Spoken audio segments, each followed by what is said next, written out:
Chers téléspectateurs de Gangan TV, bonsoir et bienvenue dans votre émission Sans Tabou, tout s'explique. Cette émission qui vous permet tout simplement d'aller au-delà de la réalité en perçant bien sûr les mystères des faits et phénomènes sociaux. Aujourd'hui également, on va aborder un sujet très intéressant et on a comme invité sur ce plateau Miss Guinée à 2017. Elle s'appelle tout simplement Asmaou Diallo, diplômée en économie. Bonsoir. Bonsoir. Vous allez bien? Je vais très bien. C'est un plaisir pour nous de vous recevoir. Ah ben moi aussi, franchement. Alors ça va? Je vais très bien. Un peu la pluie, voilà et tout, ça vous a un peu fatigué? Franchement, j'aime pas la pluie pour vous dire la vérité. Parce que ça met mal à l'aise. Je préfère plutôt quand il fait un peu plus chaud. D'accord. Alors bienvenue sur ce plateau de Gangan TV. Avec vous d'abord, on va parler de votre parcours, ce que vous avez eu à faire à l'université et qu'est-ce que vous avez eu à faire après votre mandat et tout. D'accord? Donc tout d'abord, comme je l'ai dit, qu'est-ce que vous avez eu à étudier? Vous êtes diplômé en économie, ça c'est vrai. Mais est-ce que, à part cette option-là, vous avez eu à faire une autre option? Oui, effectivement. En fait, je suis diplômée en économie, mais option finance. Et je suis également actuellement une formation en comptabilité avec les logiciels de comptabilité qui m'aident d'ailleurs même dans le cadre de mon travail. D'accord. Est-ce que depuis toute petite, vous rêviez d'être Miss? Ah oui, c'est un rêve de petite fille. En fait, aujourd'hui, en parler de tout cela, ça met vraiment très à l'aise. En fait, c'est une maman qui a rêvé que sa fille est devenue Miss Guinée. Et chaque fois qu'elle se réveillait chaque matin, elle m'a toujours appelée Miss Guinée, Miss Guinée.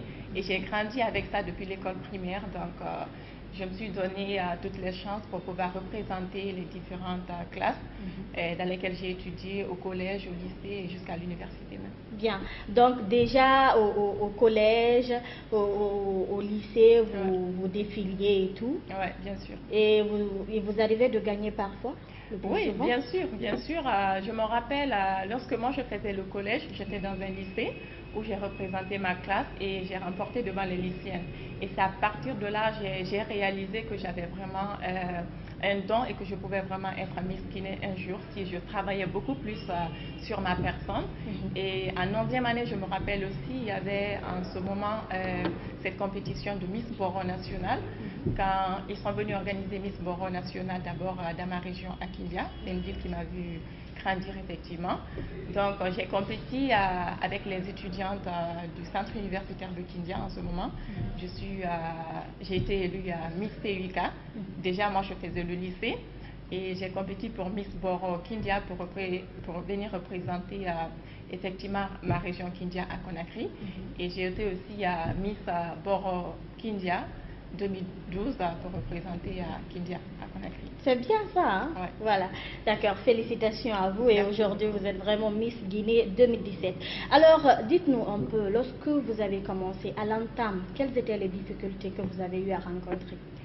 Ben, je dirais au début, il n'y avait pas tellement de difficultés parce que j'étais beaucoup plus concentrée à mes études. C'est ce dont ma mère voulait parce qu'elle n'a jamais eu la chance d'être à l'école. Donc, son rêve était d'abord de prioriser les études et côté défilé ou être Miss Guinée, ça reste une passion, quoi. Donc, du coup, je dirais que c'est vrai, dans toute chose que l'on veut vraiment entreprendre, on rencontre des difficultés, mais moi, ma mère a été là pour m'aider, m'accompagner avec l'expérience qu'elle a déjà eue. D'accord. Alors, au tout début, comment ça se passe?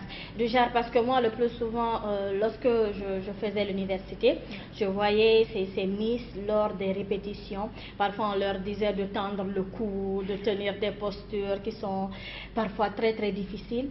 Alors, est-ce que vous avez eu aussi à rencontrer la même chose? Est-ce qu'il vous arrivait parfois d'avoir du mal à marcher sur des hauts talons, de vous tenir bien droite?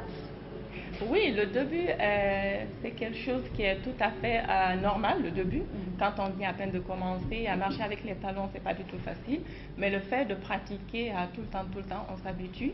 Et le fait maintenant d'avoir des postures, comme l'avait Cindy, de s'asseoir très bien, comment parler aux gens. Je regardais beaucoup de vidéos, la télé, et puis ça aussi, ça m'a beaucoup permis d'avoir certains critères par rapport aux autres. Voilà, parce que même là, vous vous tenez bien droite en même temps, telle une miss. Alors, on va toujours continuer. Cette fois-ci, on va parler de la dépigmentation, d'accord? Vous êtes une miss qui a la peau d'ébène, ça frappe toujours. Lorsque vous avez été élue, moi, j'étais tout simplement là, je surfais sur Internet, et puis j'ai vu votre photo, je me suis dit, waouh, qu'elle est vraiment de teint noir. Vous n'avez pas eu à vous dépigmenter la peau. Pourquoi? Pour gagner et tout, comme le font plein de filles. Parce que tout simplement, je me dis, la beauté se trouve dans le naturel. C'est pas en se dépigmentant ou en changer l'identité qu'on a qu'on puisse vraiment devenir quelqu'un de meilleur. Parce que, en fait, cette identité qu'on a, moi je me dis, c'est celle-là qu'on doit valoriser. C'est celle-là qui est notre atout peut-être, parce que chaque personne a des défauts. Certains se disent que mon défaut est que je suis noire ou je suis handicapée ou c'est par-ci par-là. Mais moi je me disais, si c'est un défaut, je préfère vraiment valoriser ce que j'ai et faire de ça un atout afin d'être naturel. D'accord. Alors, que pensez-vous de ces filles qui se dépigmentent, non pas pour être miss, en tout cas qui se dépigmentent, soit parce que leur petite amie préfère des femmes claires, ou il y a même des femmes mariées qui le font. Qu'en pensez-vous? Moi, je pense que c'est une erreur, je dirais comme ça, et c'est parce que tout simplement, ces soi-disant hommes ou ces petites amies qui disent à ces petites amies de se dépigmenter, ce n'est vraiment pas une pratique qui est bonne pour leur santé. Donc, elles doivent savoir d'abord qu'est-ce qu'elles veulent vraiment. Est-ce que leur santé est plus importante que d'avoir ce petit ami qui nous pousse à nuire à notre santé? Parce que moi je me dis, le teint noir que nous avons est non seulement riche en vitamines, c'est ce que nous avons, c'est-à-dire la mélanine je voulais dire, qui protège notre peau contre les rayons solaires et aussi protège notre peau contre les cancers de peau. Exactement. Donc, je dirais à ces femmes, franchement, ce sont des pratiques qu'elles doivent abandonner. Je me dis, la femme a 1000 façons pour se rendre vraiment belle. Et se rendre belle ne se limite pas seulement qu'à dépigmenter et puis à dépigmenter la peau. Bien, voilà donc, mes téléspectateurs, vous l'avez compris, hein, on a comme invité sur ce plateau de Gangan TV dans votre émission Sans Tabou, tout s'explique, la Miss Guinée 2017, Asmaou Diallo. Alors avec elle, nous parlons de son parcours notamment, mais aussi de la dépigmentation. Alors on va toujours poursuivre cette émission, Madame Asmaou. Depuis que vous êtes Miss, qu'est-ce que vous avez eu à faire comme projet? Depuis mon élection, c'est vrai, j'ai eu à avoir pas mal de projets, mais le projet qui me tient à cœur de plus, c'est le projet de santé maternelle et infantile. D'accord. Aujourd'hui même, j'ai créé mon ONG qui répond au nom de Miss Asmaou Assistante à Vulnérabilité, qui a pour objectif majeur zéro mortalité maternelle et infantile. Comme on le sait déjà, en Guinée, il y a beaucoup de femmes qui sont confrontées à ça. Moi, je me dis, si une femme doit vraiment donner une vie, elle doit forcément aussi rester en vie, parce que le développement passe par les femmes et à travers ces mêmes femmes par les enfants. Donc, elles doivent vraiment être protégées. D'accord. Alors, que faites-vous pour la mise en œuvre de ce projet avant la fin de votre mandat et tout? Déjà, pour un début, j'ai commencé à faire des dons dans les maternités, à Ignace Dine, vu qu'actuellement Donka est en rénovation, et également aussi à visiter ses enfants et ses mères dans des orphelinats, je l'ai déjà fait, et faire aussi des dons. Et également aussi à la Cité Solidarité, je favorise beaucoup plus les enfants et les mères parce que c'est mon projet phare. Bien, voilà, c'est très très intéressant. Alors on va toucher du doigt un autre aspect. Généralement, avec cette compétition Miss Guinée, lorsqu'il y a des Miss qui sont là, il y a toujours cette mauvaise idée, voilà, chez les gens qui disent que ouais, les Miss font ceci, font du n'importe quoi avec les membres du jury pour être Miss. Quelle est votre opinion là-dessus? Moi, je dirais que ces personnes-là se trompent. En tout cas, dans mon cas, je n'ai pas eu à rencontrer ces genres de choses. Bien. Moi, j'ai opté pour une chose et j'avais pour objectif de devenir Miss Guinée, de remporter la couronne. Donc, c'est vrai, quand on a un objectif, on rencontre beaucoup, il y a des obstacles. il y a des problèmes que l'on rencontre, mais cela ne doit vraiment pas nous détourner de notre objectif, parce que quand on a un objectif, il faut être patiente, il faut avoir la tête sur les épaules, il faut surtout savoir ce que tu veux, parce que quand tu sais ce que tu veux, tu l'obtiens sur le chemin que tu veux, je me dis. D'accord. Alors, il y a aussi beaucoup de jeunes femmes, beaucoup de jeunes filles comme vous, qu'on décourage le plus souvent quand elles veulent se présenter. Du genre, elles ont trop de fesses, elles ont beaucoup de sang, ou elles ne marchent pas bien et elles n'arrivent vraiment pas à réaliser ce rêve d'être Miss. Est-ce que vous pensez qu'il faut réellement en tenir compte ou pas?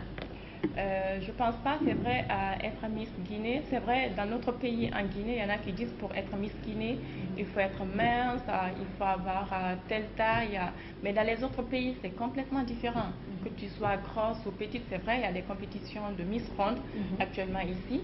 Mais au minimum, il ne faut pas aussi être tellement grosse, mais cela ne veut pas dire d'être aussi trop mince dans ce cadre-là. Moi, je me dis, on doit juste travailler sur nous-mêmes physiquement, pratiquer du sport, parce que ça nous aide beaucoup aussi à perdre un peu de plus les kilos que l'on gagne chaque jour. D'accord. Alors aujourd'hui, Asma Diallo, vous êtes Miss Guinée 2017. Même après votre mandat, qu'est-ce que vous envisagez de faire? Est-ce que vous envisagez de faire des formations à l'endroit de toutes ces jeunes filles qui rêvent aujourd'hui d'être comme vous, d'être à votre place un jour?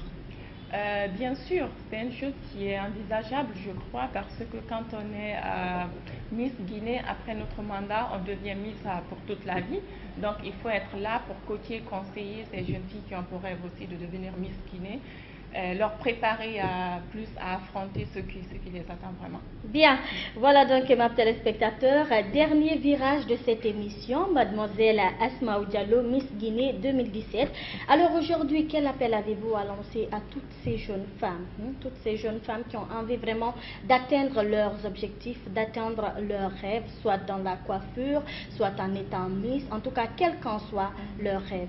Quel appel vous avez à lancer à toutes ces jeunes filles? Je dirais à ces jeunes filles d'être elles-mêmes, c'est la première des choses. Quand on est nous-mêmes, on est plus habilité à faire les choses que l'on veut au lieu de chercher à être une autre personne. Et quand on est nous-mêmes, il faut aussi avoir un objectif. Exactement. Avoir l'objectif là, ça ne veut pas dire j'ai pensé et après c'est fini. Non, avoir l'objectif, c'est de mettre des stratégies en place qui pourront vraiment te permettre d'atteindre ces objectifs, et y compris à être armé de courage, de détermination, surtout de patience, parce que tout ce que l'on fait, si on n'a pas la patience de faire les choses, on risque de ne pas faire les choses à temps ou d'être trop pressé et ne pas arriver à destination. Bien, merci beaucoup mademoiselle Asma Diallo d'avoir accepté notre invitation sur ce plateau de Gangon TV. Merci. Voilà. À bientôt. D'accord. Voilà donc, mes téléspectateurs, vous avez compris tous les messages véhiculés ici par la Miss Guinée 2017 à mademoiselle Asma Diallo. Je rappelle que vous retrouverez également ce numéro sur la page YouTube, voilà, de l'émission Tout s'explique, et on espère que tous ces conseils tomberont vraiment dans de très très bonnes oreilles. Au plaisir de vous retrouver vendredi prochain pour un autre thème de votre émission Sans Tabou Tout s'explique. Au revoir et portez-vous bien. Merci de votre attention.